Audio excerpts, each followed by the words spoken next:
Hariciler barada, havariciler barada aýdylan başga hadislere seressek musulman doganlar, yani şol Daesh we şoňa beňzeşleriň düşünjesinde bolanlar biz näme diýdik? Şolar harici diýdik. We şolar näme Peýgamberimiz sallallahu aleyhi we sellem tarapyndan habar berilen. Şolar baradaky aýdylan Peýgamberimiz Muhammed sallallahu aleyhi we sellemiň aýdan hadislerine seressek, Buhari'de gelen hadisinde Peýgamberimiz sallallahu aleyhi we sellem diýär, bular tanadyp, bulardan ägädip, bulan hereketlerinden bize habar berip, yaqtuluna ahlal islam we yad'una ahlal awsan. La in adraktahum la aqtulannahum qatla'at. Bular diýär musulmanlary öldürürler. Bu parazlara degmezler diýär. Ki görýäňiz şunu görnä musulmany öldürüp durlar. Hawa la ilahe illallah diýip durýaňyna tuttur başan tan Siriyelini. La ilahe illallah diýär kelime şahadat getirip otyr. Başga bir ýer tutup durlar, men namaz okujak, öldürme, öldürseňiz hem öldür, bir namazymy okaýyn, okama sen dinden çykdyň, murtat boldun diýär. Musulman öldürýärler. We buna musulman kamera çekýärler, çünki näme? Muallimler şeytan bolan soň ýerde bir erbetlik bolsa buna edin ýaýdyň diýen ýalyk şeytan bolara näme? Waswasa berip duralım, kamera çakyp şey diýip näme dünýä gorkadýarlar. Musulmanlary öldürürler diýär. Bu parazlara degmezler. Peýgamberimiz aýdýar: "Eger men bulara gabat gelsem, Ad kowmunyň öldürilişi ýaly bular öldürerdim, ýok ederdim" diýip aýdýar. Ýani gözüňizde musulmanlar şol adamlar şu harici düşünjesi näderizde erwet we ziýanny, şu derejede erwet adamlar alemlere rahmet diýip uradylan Peýgamber Muhammed sallallahu aleyhi we sellem hem şol erwetliginden ýa-ni näme diýär? Men olara gabat gelsem, menem bolsam olar diýär, ýok ederdim, öldürerdim diýär. Ad kowmunyň öldürişi ýaly olar ýok ederdim diýär. Näme üçin? Alimler diýär, "Hawa eger men bulara gabat gelsem, Ad kowmunyň öldürilişi ýaly bular öldürerdim" diýen sözi şu diýmek diýär. Allah Taala Ad kowmuna jeza berene nähilek berdi? Birini goýman barçasyny helak etdi Allah Taala. Birini goýman barçasyny helak etdi. Peýgamberimiz hem diýär, men şol adamlara men gabat gelsem diýär, birini goýman barçasyny ýok ederim diýär. Şu derejede ziýanly adamlar şular, şu derejede näme erwet adamlar, şundan näme şu Peýgamber sallallahu aleyhi we sellem şeýle diýär. Ýene de musulman doganlar Ebu Zer, sahaba Ebu Zer radiyallahu anh'tan Allah ona razy bolsun gelen hadisinde Peýgamberimiz sallallahu aleyhi we sellem şeýle diýen habar berýär. An Ebi Zerrin qala Rasulullah sallallahu aleyhi we sellem inna ba'di min ummati aw sayakunu ba'di min ummati qawmun yaqra'una al-Qur'ana la yujawizu halaqimahum يخرجون من الدين كما يخرج السهم من الرمية ثم لا يعودون فيه هم شر الخلق والخليقة. Başka rivayetinde diye hum şerrul halqi aw min aşerril halqi. Müslim'de geçiyor. Diye Ebu Zer radıyallahu anh. Peygamberimiz Muhammed sallallahu aleyhi ve sellem aytti diye. Menden sonra ümmetimden şeýle bir insanlar çıkar, olar Kur'an okarlar. Emma okan Kur'anlary boğazlarından aşak geçmez. Ok aýyň bir tarapyndan girip, anarsynyň çykyp gidişýär, dinden çıkarlar. Soňra oňa gaýdyp gelmezler. Dinden çıkarlar we soňra oňa gaýdyp gelmezler. Olar insanlaryň we haýwanlaryň iň şerlisidir, iň erwedidir diýär. Bu Müslim'de gelen başga rivayetinde diýär, hum şerrul halqi. Mahlukatyň iň ýamanydyr diýär. Aw min aşerril halqi, mahlukatyň ýamanydyr, ýa-da mahlukatyň iň ýamanydyr diýär. Yani haricilerin näderizde erwet adamlardan şundan gözüňize getirin musulman doganlar. Yani bir zadyň erwetligini sypatlandyrmak üçin mundan aňyrda näme? Meňzetme we sypatlandyrma ýok. İnsanlaryň we haýwanlaryň iň şerlisi, mahlukatyň şerlisi, mahlukatyň iň şerlisi. Mundan aňyrda bir zadyň erwetligini suratlandyrmak üçin, düşündirmek üçin mysal barmy? Ýok. Peýgamberimiz sallallahu aleyhi we sellem şol harici düşünjedäki insanlar, hariciler näşe näme? Sıfatlandırıya bir de tana diye. Yine de İmam Ahmed'in Musned'ine gelen hadisinde Peygamberimiz sallallahu aleyhi ve sellem diye "Seyahrucu kavmun ahdathun ahidda'u aşidda." Hariciler barada gelen hadisinde diye bir topar çıkar diye. Yaş diye. Yaşlar kiçi, yeňil kelle, düşünjeleri dar. Ahidda'u gaharjan gazaply. Aşidda'u yawuz rahimsiz. Näme şolaň syfaty şol. Yine Peygamberimiz Muhammed sallallahu aleyhi ve sellem haricilerden haber beren hadisinde Ahmed Ebu Davud'da geçiyor diye yuhsinunal qil ve yusu'unal fi'l. Yuhsinunal qil ve yusu'unal fi'l. Diye gurulmadan orarlar diye. Owadan gururlarlar. Gurulamaklygy başararlar. Gururlarlar, sözler gowy, emma amallary erwet diye. Yani gurlanlarına cihat diye, Allah'ın dinine, şeriat diye, mazlumlara kömek etmeli. Şuna benzeş doğru zatları gurlayalar. Köp kişi köp yaşlarım näme dine täze girenler ya şuna benzeşler hep doğrudan bular Allah yoluna mukara cihat edýär ka ya şeýlem kadip näme Allah'nya. Emma näme amallary düýünden dinlen hiç bağlanşy ýok. Emma gurlanlarını din adyna gurlayalar. Ayetden hadis okuyalar, hadis okuyalar. Başka bir hadisinde Peygamberimiz sallallahu aleyhi ve sellem haricilerden haber verip diye İbn Mace'de, Ahmet'te, Tirmizi'de geçiyor. El-Havaric kilabun nar diye. El-Havaric kilabun nar. Hariciler diye cehennemin gucuklarıdır diye. Yani şuların Şul aýdylan hadislere seretsen, nädirje erwet we ziýanyny adamlardygyny şulardan düşünip bolýar. Mahlukatyň iň ýamany, insanlaryň we haýwanlaryň iň ýamany. Özüm awat gelsem şolar öldürdim, ýok ederdim, hiç birini goýmany ýok ederdim diýe Peygamberimiz sallallahu aleyhi we sellem. Hatta näme diýe? Kilabun nar diýe, jehannemiň güjükleri diýe. Jehannemiň güjükleri diýdik, näme diýdik diýe käbir ulamalar. Hadisiň zahyryna görä diýe, cehennemde it şekilinde, it sıfatynda bolarlar diýe. Ýa-da ittiýaly har delil bolar diýip näme düşünýärler. Doğrudan musulman da onlar şu dünýäde de harijiler, şu Daesh we şoňa benzeş radikal toparlaryň bolup borçlaryny görsek, şu dünýäde de itten tapawutlary ýok. Hatta näme ýönüme gozuz ittiýalakka. Çünki itin erwedi näme diýe daşdawragyna ziýan berýär, ýürýär, adamlar rahatsyz edýär, oňa topulýar, diýişlejek bolýar. Bular şoňara dünýäde de ittiýalak şular. Hawa ýarmaly, ýumurmaly, gan nökmeli, bombalamaly we şoňa benzeş. Hakly, haksyz, günäli, günäsiz näme öňüne gelen näme topulup ýaryp ýumurup şeýdip ýörler. Özlerinden başga ähli kişi näme kapyr hasap edýärler, şol sebäpli hem öldürülmeli diýerler we şoňa benzeş hal ýagdaýlar. Şu dünýäde hem näme itten tapawutlary ýok şular. Hazrat Ali radiyallahu anh tarafından rivayet edilen hadisinde Peygamberimiz aýdýar: "Qala Ali radiyallahu anh ve inni sami'tu Rasulullah sallallahu aleyhi ve sellem yekul." Diýe Ali radiyallahu anh Peygamberimizin Muhammed sallallahu aleyhi ve sellem'in şeýle diýenini özüm eşitdim diýe. "Sayahruju qawmun fi ahiriz zaman, ahdathul asnan, sufaha'ul ahlam, yaquluna min khayril qawlil bariyah, la yujawizu imanuhum hanajirahum, yamruquna min ad-din kama yamruqu as-sahmu min ar-rabiyya, fa aynama laqitumuhum faqtuluhum, fa inna fi qatlihim ajran liman qatalahum yawm al-qiyamah." Diýe Ali radiyallahu anh Hazrat Ali Peygamberden özüm eşitdim diye. Ahir zamanda şeýle bir topor çıkar diye ahdathul asnan. Ýaşlary kiçidir. Peygamberimiz şol peýda boljak, özünden soň peýda boljak. Toporuň syfatyny aýdýar harijilerin. Ýaşlary kiçi. Sufahaul ahlam, ýeňil kelle, akmak, pikirleri erwet pikir düşünjeli, ýeňil kelle. Yaquluna min khayri qawlil bariyya, haýyrly gowy sözleri gurlarlar diye. La yujawizu imanuhum hanajirahum. İmanları boğazından aşak geçmez. Goya din adına gurlayalar, ayet okuyalar, hadis okuyalar, Allah yolunda cihad etmeli, şey etmeli, beytmeli diyorlar. Ama Peygamberimiz ne diyor? İmanları boğazlarından aşak geçmez deyip aydiyor. Yamrukuna min ad-din kema yamruku sahm min ar-ramiyya. Ok awun bir tarafından girip anasından çıkıp gidişiyali. Hal hadislerde de geldi. Bir awçu, awlan okatanna awun bersinden girip anasından el çıkıp gidiyor. Peygamberimiz diye şolar diye edil şol okum awun bir tarafından girip anarsan çıkıp gidişiyali dinden çıkarlar diye. Olara nirde gabat gelseniz öldürün diye harijiler. Çünkü olar öldüren kişi için kıyamet günü sowap bardır diye. Bu hadis Buhari Müslim'de geçiyor. Olara nirde gabat gelseniz öldürün çünkü olar öldüren kişi için kıyamet günü sowap bardır ulama diye. Eger de bir yerde harijiler peýda bolsa, mysal üçin diýeli, belli bir ýurtda peýda bolup üşüp başlady adamlara täsir etdiler, öz daşdawrany adam ýognarly. We eger şular nasihat bilen, düşündirmek bilen, pälinden gaýtarmak bilen dogry ýola gelmeýän bolsalar, we kan döküp ugran bolsalar, musulmanlara, insanlara ziyan berip ugran bolsalar näme? Döwlet ýolbaşy. Dine döwlet ýolbaşy. Bärde öldürüň diýdi, ölçe bira, ola plan hariji, ona sowap berakat meni gidip öldüräýin. Beýle däl. Diýdik, ayet hadisin düşünürşi ulama nähilek diýipdir, selef salihin näme diýipdir, mezhep imamlarymyz näme diýipdir, şeý diýip düşünmeli ayet hadise. Şunu düşündürşünde diýe, eger şol hilek bolsa, üýçseler, jemlenseler we ganyny köp ugrasalar, musulman döwlet ýol başçysy islese şolara garşy diýýär, gullanyp bile, güç ulanyp bile diýe.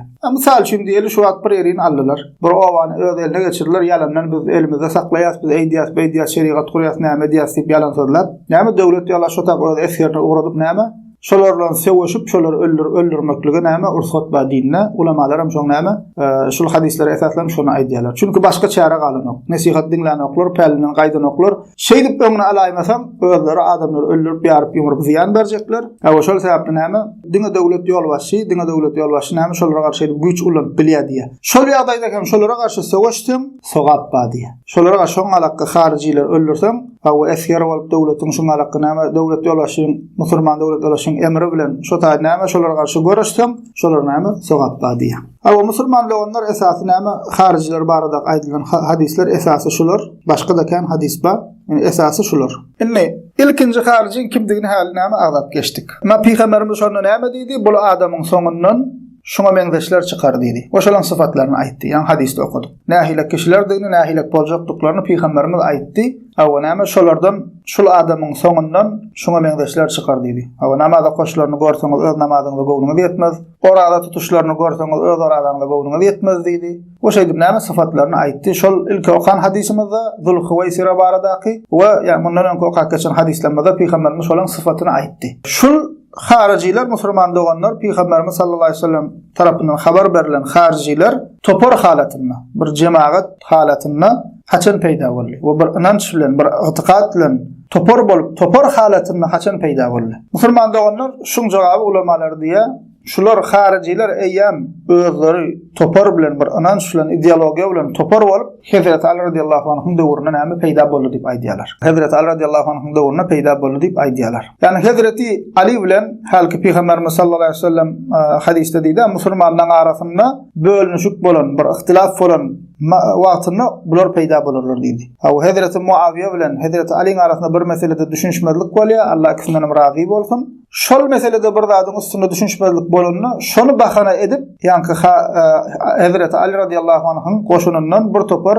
insanlar çykýar, oşolar harici. Näme Hazreti Ali'ni şol meselede günahkarlaýarlar, sen ýalňyş etdiň diýe, sen kafir boldun, sen Allah'ın hukmy bilen hukm etmedin. Aw şeýdip näme bir meseleni bahanalap Hazreti Ali radiyallahu anha diýir ki cennet bilen buýuşlanan Peýgamberiň ähli beýti, Peýgamberiň sahabasy, ýaşlardan ilkinji bolup iman edenlerden sahaba bolan sahaba Hazreti Ali kafir boldun diýerler. Şeýdip Hazreti Aliň goşunundan aýrylýarlar. Şol ýa-ni diýdi hadisde musulmanlaryň arasynda ihtilaf bolan wagty çykaryna şol wagt şol. Ulama diýär şo Hazreti Ali bilen Hazreti Muawiye radiyallahu anhumanyň arasyndaky bolan zady bahan edip bular peýda bolurlar. Hadisde de şol iki toparyň arasynda bir näme ihtilaf bolany peýda bolar diýip habar berdi Peýgamberimiz. Şeýdip şo bir meseleni bahan edip Hazreti Ali radiyallahu anhu näme kafir boldun diýerler. Aw şol ilkinji näme topar halatynda peýda boluşlary. Hazreti Ali radiyallahu anhu goşunundan aýrylan harici bolan dogry ýoldan adan kişileriň sany barada durly habarlar bar kitaplarda. Kafir diýe 4000 kişi, kafir 8000 kişi diýe, kafir näme 12000 kişi diýip maglumat berýärler. Ondan soň musulman doganlar bular Hazrat Ali radiyallahu anhu tarapyn toparnyň goşundan aýrylyp hariciler eýem aýry bir akide özlerine mahsus inançlary we özlerine mahsus akideleri we aýry bir ýerde jemlenşip ugraýarlar. Öz aralarynyň birini saýlap, şonu özlerine baş tutan hasap edip şo bir belli bir mantykada belli bir ýerde jemlenşip şol ýerde näme üýüşip öz pikirlerini şo taýdan ýaýradyp adamlar ö tarapyna çekçek bolup başlaýarlar. Ve Hazreti Ali radiyallahu anhu bulara nasihat edýär, bular dogry ýola getirjek bolýar. Ünnek edýär, o şeýdip näme belli bir wagt dowam edýär. O şeýle bir waka habar berilýär kitaplarymyzda, tarih kitaplarynda Sahaba İbn Abbas radiyallahu anhuma olaryň ýanyna munazara gidýär. Ýani näme öňe sürýän zatlarynyň ýalňyşdygyny beýan edip olarla düşünmek üçin olaryň ýanyna gidýär Sahaba İbn Abbas. Çünki näme haçanna hariciler musulmanlaryň goşunundan aýrylyp fitne çykaranlar, ýa-ni diýişimiz ýalakka Ali radiyallahu anhu bular dogry ýola getirmek üçin gaýrat edýär, olara nasihat etmek üçin, ýalňyş ýoldadyklaryny açyklamak üçin näme olara näme kan nasihat edýär, düşündirýär. Sebäbi hem näme haricileriň ýa-ni diýişimiz özleriçe delilleri bar. Ayete göre Hazrat Ali diýerler sen şeýle boldun, sen kafir boldun, ay sen plan boldun, beýtdiň, eýtdiň diýip näme özleriçe delil tutunýarlar ayetleri. We emma näme ayet delil tutunýar, emma sahabaň düşünýär, düşünmeýärler möhüm bir ünsürin. Peygamber sallallahu aleyhi ve sellem'in sahabati ve karşıyında ayet hadis şular senden qowulya, emma olar ona qanaat edene, olar olan düşünürüşüne göre düşünmän, selefin düşünürüşüne göre düşünmän, näme özlerçe ayet hadise düşünenlikleri üçin Hazrat Ali radiyallahu anhu näme kafirlikde günahkarlaýarlar. We gepin jemi şularyň özlerçe delilleri bar. Özleriň hakly hasap edýän näme delilleri bar. Şol delilleriniň ýalňyşdygyny düşündirmek üçin Sahaba İbn Abbas näme şularyň ýanyna gidýär, munakaşa edýär bularla. Ve Sahaba İbn Abbas hem näme sahabalaryň içinde terjümanul Kur'an diýip näme laqamalan. Terjümanul Kur'an diýip laqamalan. Kur'an-ı Kerim'iň tewilini, tefsirini en gowy bilýän sahabalardan, alim sahabalardan. Näme alim sahabalardan o Kur'an-ı Kerim'iň tefsirini en gowy bilýän sahaba şol gidýär ýani. Gözüňizde getirin sahabaň hem alimy gidýär. Olar bilen näme orta atýan meselelerini olara düşündirýär, ýalňyşdygyny, delil tutulýan zatlarynyň, ýapyşan aýetleriniň ol zady delil däldigini düşündirýär. Waka bolup geçýär, biz berde gysgaça aýdyp geçýäs. Awa näme düşündirenden soň içlerinden 2000 kişi tova gelip ýerine dolanýar. 2000 kişi tova gelip ýerine dolanýar. Ünsürün musulmanlygonlar haricilerin kellesinde derece dongdogunu we akmakdygyny çünki okan hadisimizde diýdi, akmak dar düşünjeli pikirleri erwet. Karşyňda sahaba we sahabanyň içinde alim sahaba, Kur'any en gowy bilen sahaba. Şol barıp gep düşünürende de hemmesi düşünürler. Bir 2000 sançygy näme düşünüp tova gelip näme ýerine gaýdýar. Emma galanlar näme şol öz ýalňyş pikir düşünjesinde dong durýarlar. Oşularyň içinde musulman doganlar sahabalardan hiç kim yok. Sahabalardan hiç kim yok. Yani hadiste diýär, ýaşlar diýär, beýneleri erwetdir, kelleler hem dardır, özler hem ýaşdyr diýip aýdýar Peygamberimiz. Şu aglawa böyle soňradan dine gelen ýaş. Sahabadan hem hiç kim yok aralarynda. Şu özler şu Kur'ana düşünüp şeýdip näme Hazret Ali'ni gunakarlap ýalňyş ýola düşýärler. Ama bu wakadan soň hariciler musulmanlardan birini öldürýärler. Ve Hazret Ali hem näme şu wagtda şeýle bulara diňe nasihat edip öz ýalňyşlyklaryny beýan edip düşünürip şeýdik gelýär. Haçanda musulmanlardan birini öldürenden soň Hazret Ali radiyallahu anh olara diýär, şonu kim öldüren bolsa şol öldüren kişini bize berin, şeriata we jazasy näme bolsa şonu berjek diýär. Bular hem şol öldüren kişini gizläp, musulman öldüren kişini gizläp näme diýär? Biz hemmämiz şonu öldürdük diýär. Şonu bizim hemmämiz şonu öldüren kişi diýär-de näme sen edäý diýen ýalakka näme keçirlik edýärler. We şu sebäpli hem Ali radiyallahu anh şulara näme? Şularla sewşýär. Başka çare galmaýar çünki. Eýem näme nasihat edildi, düşünürli, şol ýazlarynyňkyda doňup durlar. Eýem näme? Şu derejeye geldiler bular, adam öldür, musulmanlar öldürüp başladılar, kan döküp başladılar. O şey dip Ali radiyallahu anh näme? Bularla sewşýär, hariciler bilen Hazret Ali radiyallahu anh'ın goşun näme duşýarlar we sewşýarlar. O bir näçe sagat içinde Ali radiyallahu anh'ın goşuny bular näme çympitrag edýär. Çympitrag edýär. Bir näçe sagat içinde. Olaň aglawa böyle öldürilýän musulman tarapyndan hem gata asanny kişi şehit bolýar. We halki ilk okan hadisimizde Peygamberimiz sallallahu aleyhi ve sellem näme şolun içinde şeýle adam badyr diýip habar berdi. Şo Peygamberimizin hadisinde haricilerin alamat hukumunda habar veren kişi näme gözlenip başlanýar. Yani şolun içinde şeýle adam badyr diýdi hal hadiste. Hazret Ali radiyallahu anh şolar ýengenden soňra şol adamy gözlenip başlaýar. Hawa Peygamberimiz näme diýipdi? Atlap geçsek, alamatlar diýär bir elinin bir egninin eline ýakyn ýeri bir et bölegi ýa-da aýalyň gowsy ýaly sallanyp duran golok gara adamlar diýdi. Şol haricilerin alamatyny jikmejik aýdyp näme diýär? Şu eli golok gara adamdır diýär. Bir elem näme tokka golok, eliniň ýarysy ýok, ýani bir et bölegi ýaly sallanyp duran bir gara adamdır diýär. We Peygamberimiziň sallallahu aleyhi ve sellem hariciler baradaky aýdan hadisini Hazret Ali hem bilenligi üçin we şol özüne garşy çykanlaryň şol hariciler diýip Peygamberimiz sallallahu aleyhi ve sellem tarapyndan habar berilen kişilerdiklerini bilenligi üçin näme diýär? Olar ýengenden soň şol Peygamberimiziň hadisinde habar beren kişisini gözläp uraýarlar. Şonu tapjak bolup, hasam näme göz ýetirmek üçin şolardan bilmek üçin. We belli bir wagtdan soň şol kişiň ölüsi tapylýar. We Hazret Ali hem näme Peygamberimiziň aýdyn habarynyň dogry çykanlygyna we özüniň hem näme şolar üstüne gelenligine begenip näme şükür secdesi edýär. Hawa musulmanlaryň begenýärler we tekbir getirýärler. We bu hem näme musannaf İbn Ebi Şeybanyň musannafynda habar berilýär. Bu da näme görkezýär? Şo Peygamberimiz sallallahu aleyhi ve sellem şol barada aýdyn satynyň dogrylygyny ve Allah tarapyn Peygamberimize bildirilen üçin Peygamberimiz şeýdi bize bildirilen üçin näme? Şo sözüň näme dogry çykanlygy belli bolýar şol wakadan soň. Hariciler barada şol hadis riwayet eden Ebu Said el-Hudri radiyallahu anh'ın bir sözü var. Zulhuwaysira Peygamberimize karşı çykanlygyny habar beren we Peygamberimizden bolan syfatyny aýdan hadisi var. Şol hadisi riwayet eden kim? Ebu Said el-Hudri radiyallahu anh'ın bir sözü var. Diýär Ebu Said radiyallahu anh, qala Ebu Said fa ashhadu anni sami'tu hada al-hadith min Rasulillah sallallahu aleyhi ve sellem ve ashhadu anna Ali ibn Abi Talib qatalahum وأنا معه فأمر بذلك الرجل فالتمس فأتي به حتى نظرت إليه على نعت النبي صلى الله عليه وسلم الذي نعته. Diýär Ebu Said el-Hudri radiyallahu anh Buhari we Müslimde geçen hadiste şol hadis riwayet edilenden soň şaýatlyk edýärni. Men bu hadisi diýär Peygamberimizden eşitdim diýär. We ýene şaýatlyk edýärni. Ali radiyallahu anh olar bilen ýani hariciler bilen sewşdi. Yani Peygamberimiziň şol habar beren kişileri bilen Ali radiyallahu anh sewşdi. Ali şol hadiste habar beren kişini tapyň diýip buyruk berdi. Ol kişi diýär gözlerini we tapyp getirildi diýär. Ýani golok, kara adam. O Peygamberimiz ya, o öz gözüm bilen ya Peygamberimizin öz gözüm bilen Peygamberimizin şol kişiň aýdyny wasfyny diýä. Yani golunun golok boluşuny, kara ýaglygyny diýä Peygamberimizin şol syfatlandyran syfatyny öz gözüm bilen gördüm diýip aýdýar. Ebu Said el-Hudri radiyallahu anh. O savaşdan sonra Hazrat Ali radiyallahu anh bilen hariciler arasyndan bolan savaşdan sonra savaş oturundan sonra näme hariciler gaçyp gidýärler. O gaçyp gideniň ýylynyň hem musulmanlar näme gowlamaýarlar, izlanyp gitmeýärler. Yarallaryny öldürmeýärler. Yani musulmanlar diňe olaryň näme azgynlyklarynyň öňüne almak isleýär. Olar näme günäkär musulman dogry ýolun azan musulman hökmüne seredýärler. O maksatlary hem näme adam öldürmek, ýa-şoňa mäňdeş olan gany dökmek däldi. Maksat näme? Nasihat edildi, nasihat peyda vermedi. İbn Abbas gitti radiyallahu anhuma düşünürdi. Düşünni galan yana öz fikrini döňüp galdy. O galny köp uğradylar. Adam öldürip uğradylar. O musulmanlar näme? Şular näme? Savaş bilen öňüne almasalar başga duzdurup bolmaýardy şular. Näme şeý diýip näme savaşdylar. O şularyň fitne fesadynyň bozgukçylygynyň öňüne näme şeý diýip aldylar. Şul hariciler. O hariciler kafir mi musulman mı diýen soraga ulamalar alimlaryň aglaby bölegi bular näme? Günäkär dogry ýoldan azan musulman hasap edýär. Bir bölek ulama hem alimler hem näme hadisleriň zahirine habar berilen neri delil sunup dinden çykyp giderler. Oňa gaýdyp gelmezler. Diýen sözleriň zahirine seredip näme olara kafir hökmüni berýär.